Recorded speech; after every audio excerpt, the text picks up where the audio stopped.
Consolar es adorar. Sangre preciosa de Jesucristo, sálvanos a nosotros y al mundo entero.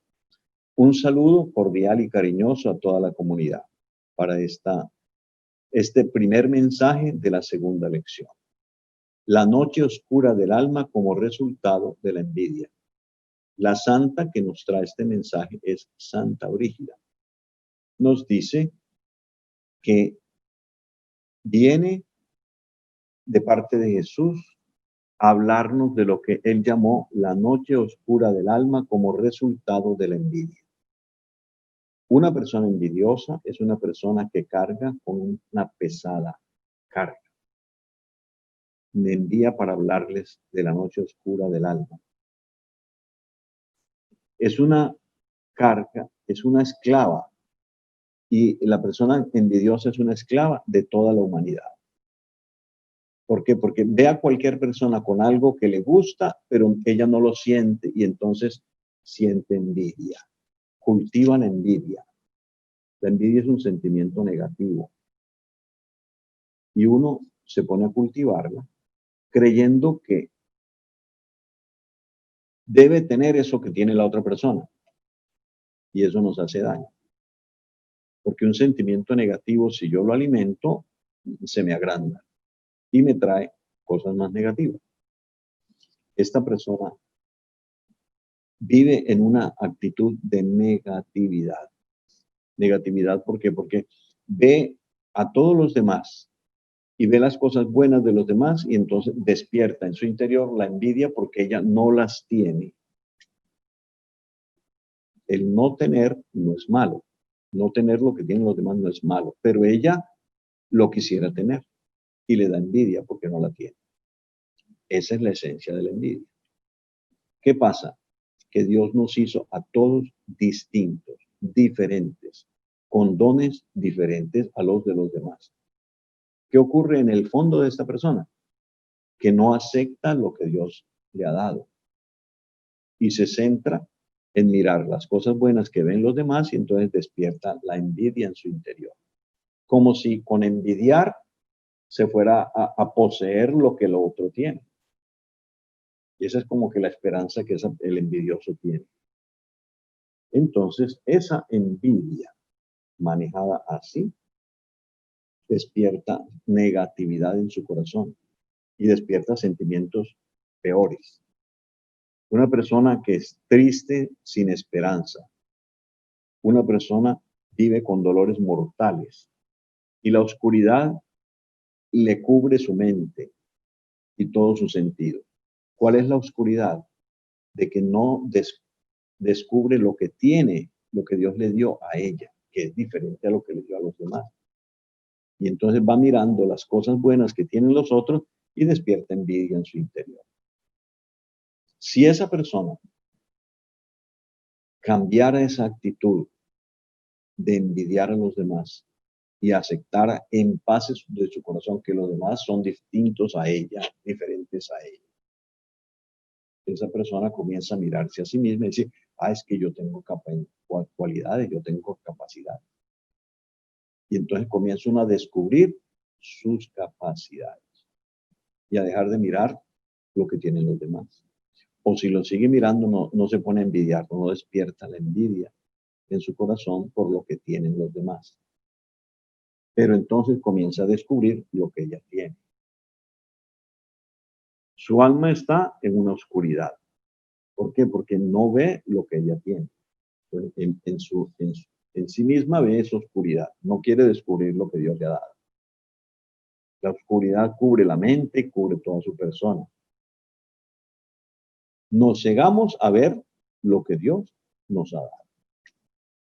Ahí está la gravedad de la envidia, que no valora lo que Dios le ha dado, no reconoce lo que Dios le ha dado. Y eso le hace el daño porque vive en esa negatividad. Los psicólogos dicen que lo importante en la vida es la actitud. Esta persona despierta una actitud negativa en sí misma por estar envidiando a los demás.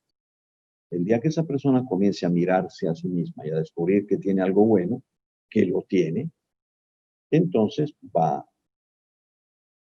a poder cambiar la negatividad de estar deseando lo que tienen los demás y comenzar a aceptarse así.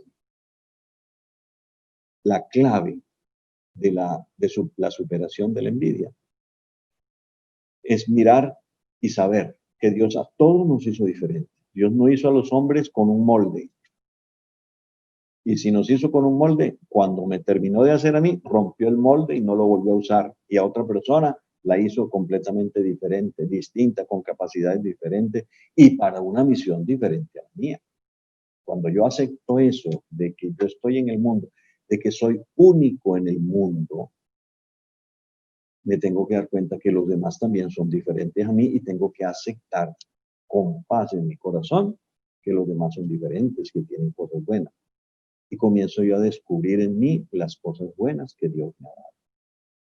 Y ahí comienza a frenarse la envidia y a ser una persona normal y comenzar a descubrir otras cosas y valores en cada uno.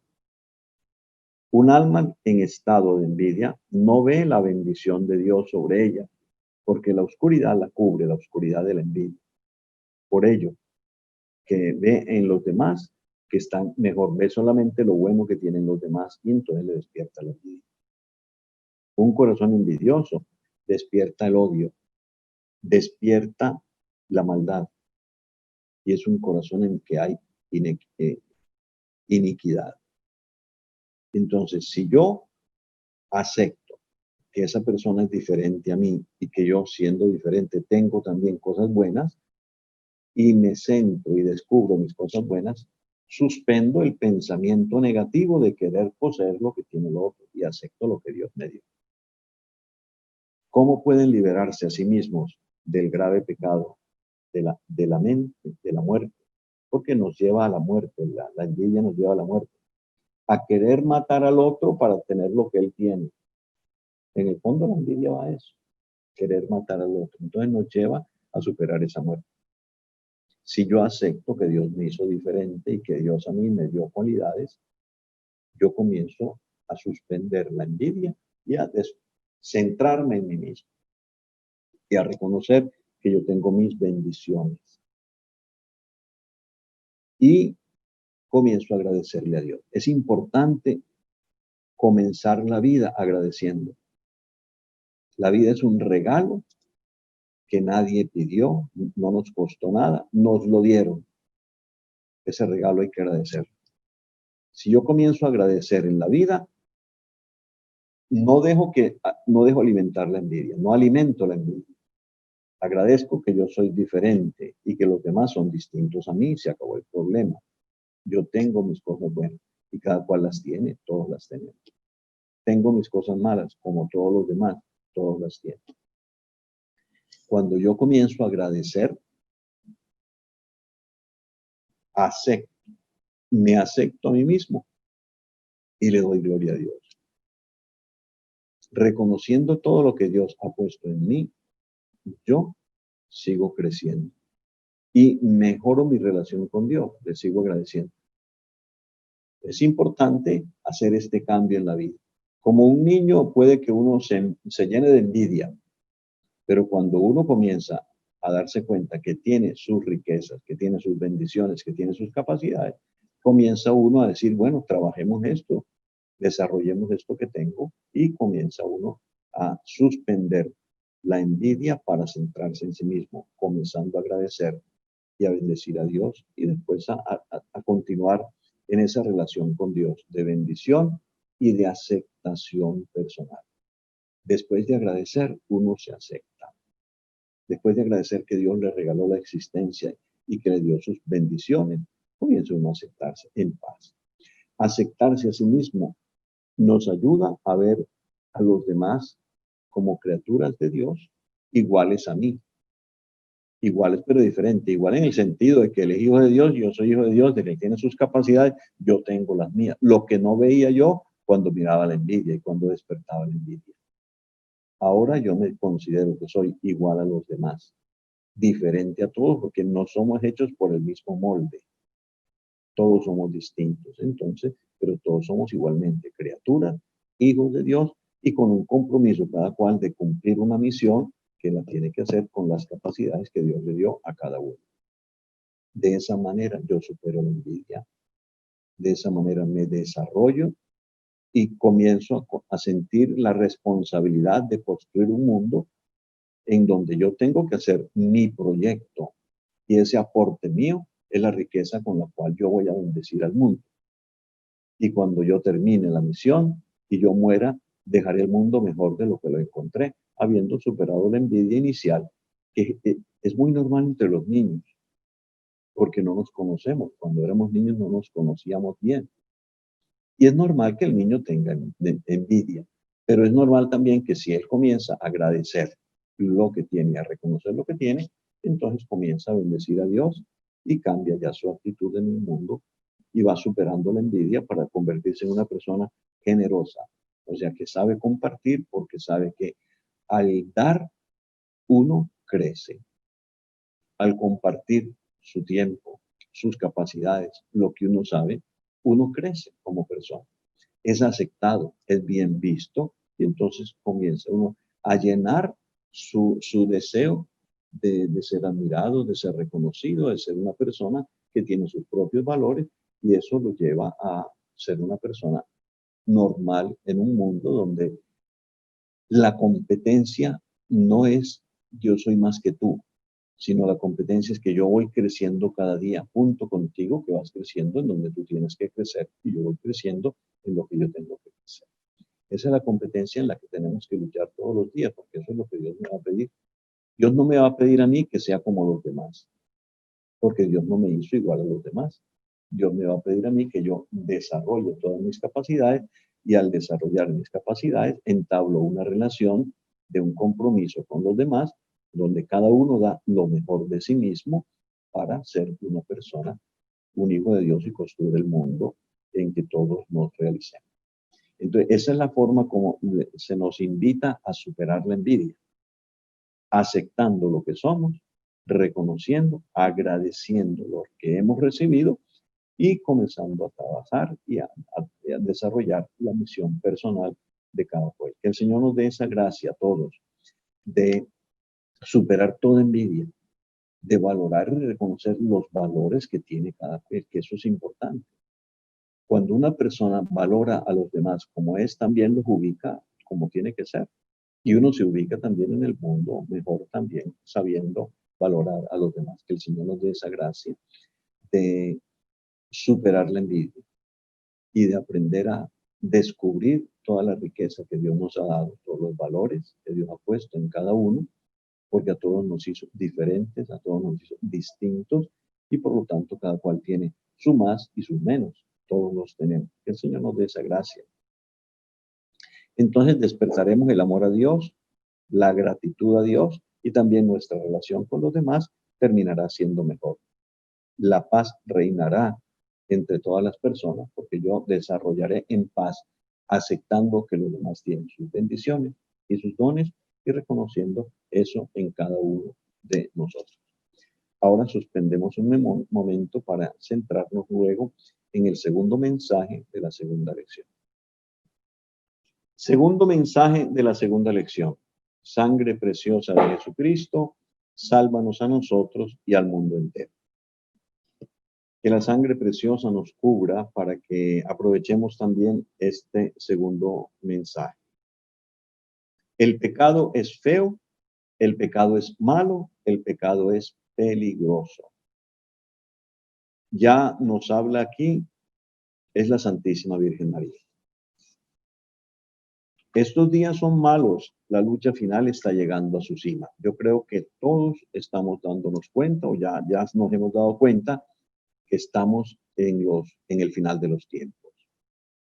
Y entonces el demonio ha trabajado toda la vida y ha logrado tener en una noche oscura del alma a la humanidad, es decir, engañados sin ver la luz de Dios por los medios de comunicación, por todas la forma como manipula la humanidad, el demonio ha logrado tener en oscuridad la humanidad. Y la oscuridad es que la luz de Dios y el bien no aparece como un valor al cual todos queramos alcanzar. Entonces, eso es lo que se llama la noche oscura del alma. Y el Señor nos pide, escuchemos para que odiemos el pecado. De esa manera tendremos paz en las almas. ¿Qué ha logrado el demonio? Hacer que amemos el pecado. Cuando la humanidad se deja embaucar en ese error de encontrar placer y gusto en el pecado, entonces se pierde. Entonces, el secreto que se nos da aquí es, mi consejo para usted es que el pecado es feo, es malo y es peligroso. Ustedes deben odiar el pecado. Ahí veo yo la clave. El demonio nos hace que amemos el pecado y Dios nos pide que odiando el pecado sepamos nosotros superar las tentaciones, apartarnos de ella y crecer en la santidad que debemos tener los hijos de Dios. Pero si a mí el pecado, yo no lo veo feo, yo no lo veo malo y no lo veo peligroso, entonces le permito que siga existiendo y que siga haciendo daño. Pero si yo descubro que el pecado es malo, que es feo y es peligroso, entonces yo me aparto. Y no es simplemente un apartarse. Fíjense, el verbo que se nos dice es odiarlo. ¿Por qué? Porque no trae nada bueno. ¿Qué logró hacer el demonio con Eva? Le presentó agradable el fruto que traía la perdición. Cuando ella ve que es agradable, que le da sabiduría, que le va a dar poder, entonces ahí estuvo el engaño del demonio. Pero si yo lo que Dios me ha dicho, lo sé odiar, que es lo malo y que es lo que debo odiar, lo que me hace daño, entonces si yo entiendo eso, voy a estar advertido y prevenido de que no puedo acercarme ni dejar que se acerque el pecado a mí, sino que lo odio y pongo distancia, porque es feo, es malo y es pernicioso. El demonio nos lo presenta atractivo y placentero. Y entonces de esa manera nos engaña. Pero si nosotros tenemos claro lo que Dios me manda es feo, es malo y peligroso, yo voy a tener la forma de apartarme de él y voy a quererlo odiar y no le voy a permitir. Entonces, tengo que entender, el pecado mantiene mi alma en una prisión de muerte e impide de tal manera recibir la verdadera paz de Dios. Un alma pecadora es un alma sin descanso, no tiene paz. Pero eso lo constato yo después de que he pecado. De manera que basta un solo pecado para que yo comience a odiar el pecado. ¿Por qué? Porque con el engaño me hace caer en el pecado. Y después comienzo yo a sentir la desazón de que no era lo que me habían ofrecido, sino que eso me hace dolor, me hace daño y me aparta de Dios. Entonces yo tengo que aprender a tomar distancia, odiando el pecado, sabiendo ya que me hace un daño, me aparta de Dios y es peligroso. La Santísima Virgen María se nos termina presentando como el refugio de los pecadores, para que nosotros con humildad, porque es importante ser humilde para aprender a odiar el pecado, para que haciéndonos humildes como ella, sepamos tomar distancia del pecado y permitiendo esa, despertando esa actitud de saber odiar lo que tenemos que odiar, entonces nos apartaremos del mal y permitiremos la acción de Dios en la vida. es importante este verbo que nos propone esta lección. Aprendamos a odiar el pecado porque es feo, es malo y nos hace daño, es peligroso. La Santísima Virgen María se nos presenta como el refugio de los pecadores. Estoy listas para ayudarlo siempre que me pidan esa ayuda. Y otra clave que nos dan los maestros espirituales. Con el demonio no se entra en diálogo, se huye. Huir del demonio es vencer. Huir de la tentación es tener la victoria. Y para eso, para poder huir, tenemos que odiarlo. Pero sepamos que no enfrentarle al enemigo, al demonio, no se enfrenta, no se le hace frente, no se le hace batalla, no se presenta uno a pelear con él, porque él nos gana todas las batallas. Ha ganado a toda la humanidad, la ha hecho caer, menos a la Santísima Virgen María. De manera que si somos devotos de ella, ella nos va a dar la victoria. Pero si nos ponemos a creer que vamos a poder contra el demonio y nos exponemos a la tentación, ya estamos vencidos porque estamos retando al demonio.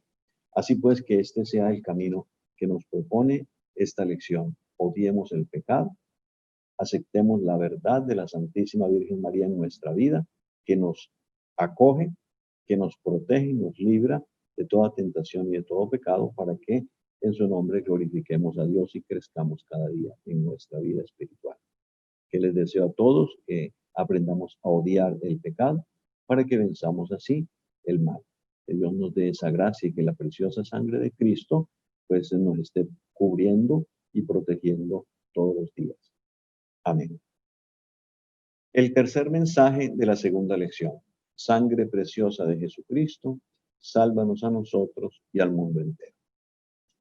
El tema que nos trae este tercer mensaje es: defiéndanse a sí mismos de la autocompasión. Es la Santísima Virgen la que ahora se hace presente. En el poder de la perfección, Dios guía al alma por el camino similar al de Cristo, que es la cruz. Entonces vamos a encontrar aquí cómo la autocompasión es una realidad de la cultura en que estamos viviendo. La cultura que se opone a la lucha para tener la gracia, para crecer en la gracia. Se nos presenta el tema de la autocompasión, que tiene la capacidad de destruir el alma y hacer que todos sus esfuerzos sean inútiles. La autocompasión. O sea, uno se entretiene en sí mismo y le da gusto a su gusto. Esto es gravísimo. ¿Por qué? Porque destruye el alma y hace que todos nuestros esfuerzos se conviertan en inútiles. Esta afirmación es grave. La autocompasión tiene la capacidad de destruir el alma y hacer que todos nuestros esfuerzos sean inútiles. Entonces, no es una cosa sencilla. Es grave esta afirmación. Por lo tanto, la autocompasión nos hace daño. No nos saca de la lucha para crecer en la santidad. Y nos hace que nos consolemos a nosotros mismos. Cuando Jesús en Getsemaní le dice al Padre: aparta de mí este cáliz, está siendo objeto de la tentación de su cuerpo, de la debilidad que nosotros tenemos en el cuerpo humano, de querer consolarnos a nosotros mismos. Es la autocompasión. Si Jesús hubiera permanecido en esa actitud, no nos redime. Pero Él viene y toma la decisión de decir: pero no, Padre, no, que no se haga lo que te pido, sino yo quiero hacer tu voluntad. Para eso vine y ahora no me voy a echar para atrás. Entonces Jesús, fíjense, supera la autocompasión de aquella frase de que: Padre, si es posible, pasa de mí este cáliz. Eso no fue a lo que vino Jesús.